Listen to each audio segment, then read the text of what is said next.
Franchise মালিকপক্ষের মতো আইপিএলে কারিগরি অর্থ ঢালে বাজিগররাও। এমনকি 2013 আইপিএলে ম্যাচ গড়াপেটার দায়ে কলঙ্কিত হয়েছিল সেবারের আসরও।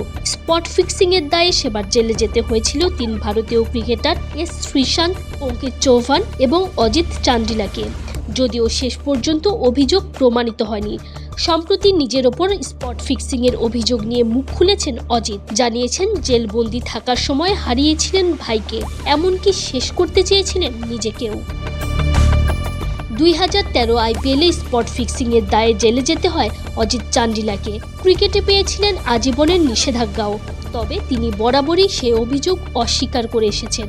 শেষ পর্যন্ত 2023 সালে ক্রিকেট থেকে আজীবনের নিষেধাজ্ঞাও তুলে নেওয়া হয় অজিতের ওপর থেকে।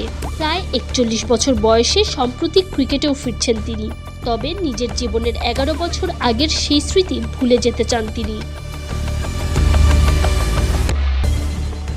সম্প্রতি এক পডকাস্টে অজিত জানান, যাই হয়ে থাক ওই সময়ের কথা মনে পড়লে খুবই কষ্ট হয়। গোটা বিশ্ব জানে যে কিছুই হয়নি।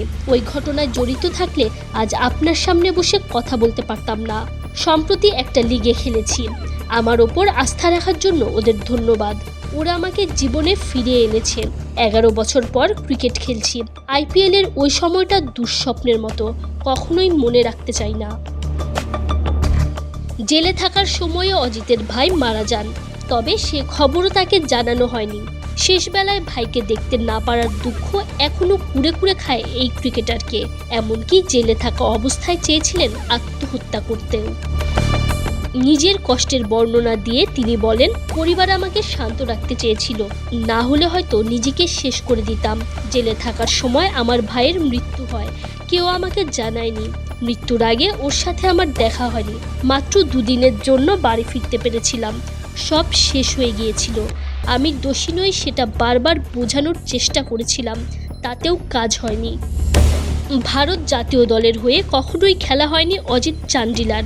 ভারতের ফার্স্ট ক্লাস, লিস্ট এ এবং টি20 মিলে 39 ম্যাচে এই বোলিং অলরাউন্ডারের নামের পাশে আছে 212 রান এবং 34 উইকেট।